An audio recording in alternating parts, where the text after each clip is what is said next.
જય સ્વામિનારાયણ. કેમ છો બધા? મજામાં છો? વેલકમ ટુ જ્યોતિષ લોગ.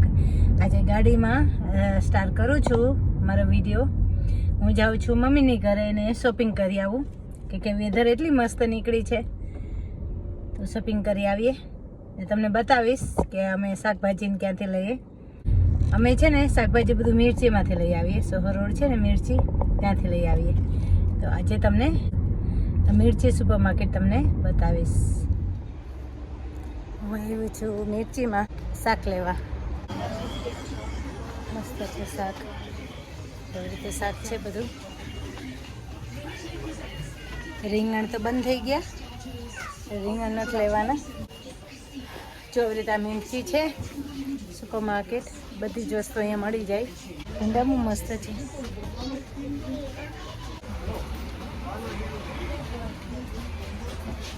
જોઉં છું, આનું બનાવી જોઉં, બને કેવું થાય, ટ્રાય કરી જોઈએ. થોડીક આ લઈ લો, થોડી ઓલી લઈ લો, બે લઈ લો. ક્યાં ગઈ દેગો? લઉં ભીંડા લઉં. બીજું શું છે? ચપટી વાલોડ છે. ઓ વાહ, કંટ્રોલા આવ્યા. જીજાજી તે દિવસ કહેતા હતા ને કંટ્રોલા, કંટ્રોલાનું શાક બનાવવાની. ચાલો કંટ્રોલા લઉં છું. નાઈસ કેરી મળી ગઈ. કેરી બે જાતની કેરી છે. હવે આ જોઈ લો કઈ. एक्सक्यूज मी भैया, ये वाला मैंगो है, ये वाला, इसमें ये पका हुआ है, ऐसे कच्चा चाहिए हैं? ये भी अचार का मैंगो ही है, ये कभी लिया नहीं है. मस्त है केरी.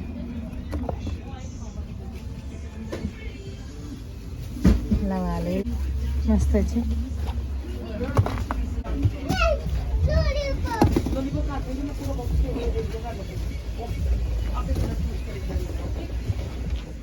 અહીંયા છે ને હું કેરી વીણતી હતી, તો એક બેન છે ને મને જોયા રાખતા હતા. તો પછી મેં એને કીધું કે સોરી, હું છે ને બ્લોગિંગ કરું છું, મારું રેકોર્ડ કરતી હતી કે મને કન્ટેન્ટ જોતું હતું ને.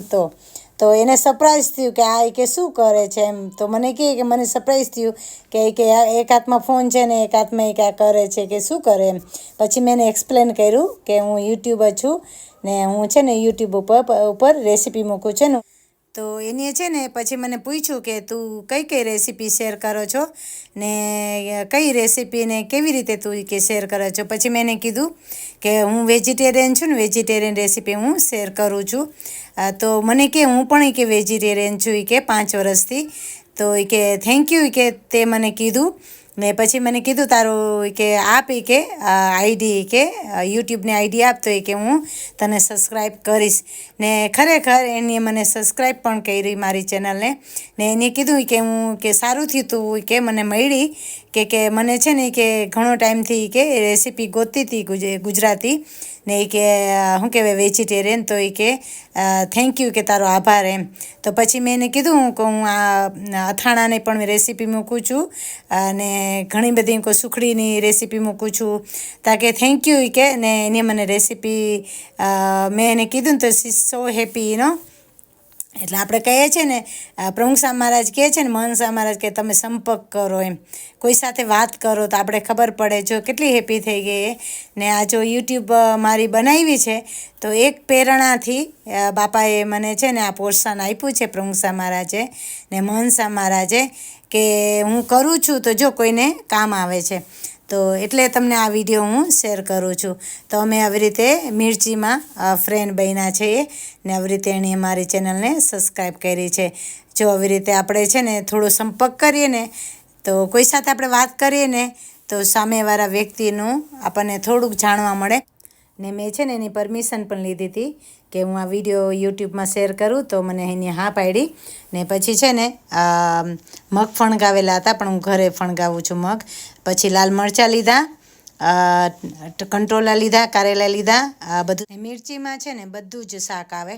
જો મરચાં હતા, લાલ મરચાં હતા, પછી લીલા મરચાં હતા, પછી બુલેટ ચીલી હતી, એટલે ટોટલી બધું અત્યારે શાક આવે ત્યાં. તો સ્પેશિયલી છે ને અમે મિર્ચીમાંથી શાક લઈ આવીએ છીએ. તો તમને હું આ વિડીયો એટલા માટે શેર કરું છું, જેને શોપિંગ કરવું હોય તો સોહો રોડ ઉપર મિર્ચે લખેલું છે, તો ત્યાં જજો. શાક સરસ આવે છે શાક. પછી ધાણાભાજી લીધી, 2.5 હતી ધાણાભાજી. અત્યારે સસ્તી હોય, સમર હોય ને ત્યારે સસ્તી હોય, ને હવે થોડી સમર હશે ને એટલે હવે સસ્તી થશે ધાણાભાજી. તો પછી ધાણાભાજી લીધી, પછી મરચાં લીધા, ને બધું શોપિંગ લઈ ને હું શું કહેવાય ચેકઆઉટમાં જાતી હતી. તો એક ભાઈ હતા ત્યાં, તો મને કહે કે તમે શું યુટ્યુબર છો? મેં કીધું હા. તો એને છે ને પછી મને કે હું પણ શેર સબસ્ક્રાઈબ લાઈક કે કરી દઉં છું એ કે તમને. તો એ કે બધા એ કે તમને હું બોલી દઉં. તો આ મોગો લીધો મેં કે ખસાવા કહેવાય,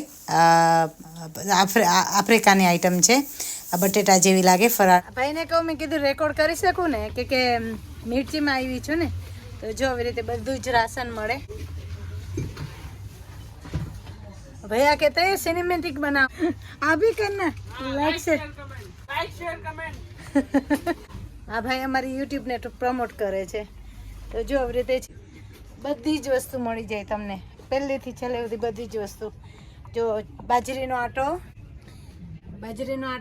જુવારનો આટો, ઢોકળાનો આટો, બધા જ આટા પણ મળી જાય અહીંયા. બધા કઠોળ પણ અહીંયા મળે છે, પણ થોડું મોંઘું હોય છે, પણ મળી જાય બધું, બધી જ વસ્તુ મળી જાય છે અહીંયા. મિર્ચી છે ને એ સોહો રોડ પર આવી છે, મેન સોહો રોડ છે ને ત્યાં 11 નંબરની બસ આવે. પૂછો પ્લીઝ આવજો, શોપિંગ કરવા સરસ હોય છે ને શાક સારું હોય છે. ત્યાં શાક લઈ લીધું છે, પાછળ શાક મુકાઈ ગયું છે. શાક લઈ લીધું, હળદર લીધી, મરચાં લીધા, કેરી લીધી, આવું બધું લીધું છે. હવે હું જાઉં છું મમ્મીને ઘરે જઈને પછી હું જઈશ મારી ઘરે. પહેલાં હું છે ને મારી ગાડી વોશ કરી આવું, ત્યાં જઈ આવું મમ્મીની ઘરે. હું આવી છું મમ્મીને ઘરે. અત્યારે છે ને મમ્મીને ઘરે ખડ મોટું થઈ ગયું છે, પણ મને ટાઈમ નથી તો હું અત્યારે ઉપાડું અત્યારે. ને એટલો ફોદીનો લઈ લીધો છે, ફોદીનો એટલે તોડી લીધો છે, કે મારે છે ને પાણીપુરીનો મસાલો બનાવવો છે. તો મેં કીધું ચાલો હું છે ને ફોદીનો લઈ લઉં. જ્યારે એટલું મસ્ત છે આ, જો આવી રીતે હોય ને લુરખાય અને સુગંધ બહુ મસ્ત આવે. તો મેં કીધું ચાલ ફોદીનો તોડી લીધો ને હવે છે ને મેં કીધું ઘરે નીકળું, કે ઘરે છે ને આરતીનો ટાઈમ થઈ જશે હમણાં. એટલે છે ને ફોદીનો વીણી લીધો. આવી રીતે જો આ કોથળી ભરી લીધી છે, ભરી લઈશ. અહીંયા ગુલાબ પણ છે, તો ગુલાબ લઈ લઉં ને ઠાકોરજીને ચડાવીશ ભગવાનને. જો આવી રીતે છે, જોયું ગુલાબ, મસ્તના ગુલાબ છે. તો મેં કે ભગવાન માટે લઈ જાઉં.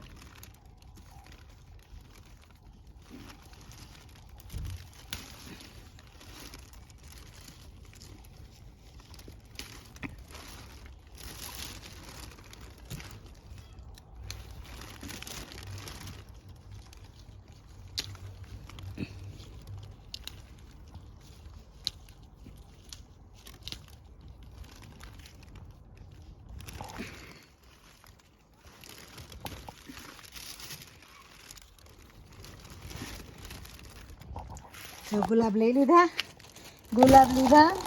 પછી ફોદીનો લીધો, બે એક જ. ને આ છે મારા મમ્મીનું ગાર્ડન. જે નવા સબસ્ક્રાઈબર છે એમને નહીં ખબર હોય, આ મારા મમ્મીનું ઘર છે, મારા મમ્મી પપ્પાનું ઘર છે. તો ચાલો હું હવે નીકળું, કે ટ્રાફિક થઈ જશે ને તો આરતીના ટાઈમે ઘરે પહોંચીશ નહીં. તુલસીજીમાં પાણી રેડી દીધું છે મેં. મારી મમ્મીની ઘરે તુલસીજી મસ્તના થઈ ગયા છે, જો અહીં રીતના થઈ ગયા છે, જોઈ મસ્ત છે. ઢાંકી દઉં એટલે છે ને વેલ પણ સરસ છે એમની થઈ ગઈ છે. અમારા મમ્મીનું ઘર કેટલું ચોખ્ખું છે, એ લોકો ચોખ્ખું કરીને ગયા. અત્યારે એ લોકો આફ્રિકામાં છે, ફરવા માટે ગયા છે આફ્રિકા. તો હું આવી છું બધું ચેક કરવા ઘરે. ચાલો હું નીકળું, કે મને પણ મોડું થાય, એટલે ચાલો હું ભગવાનને જય સ્વામિનારાયણ કહી દઉં અહીંયા. ઓકે.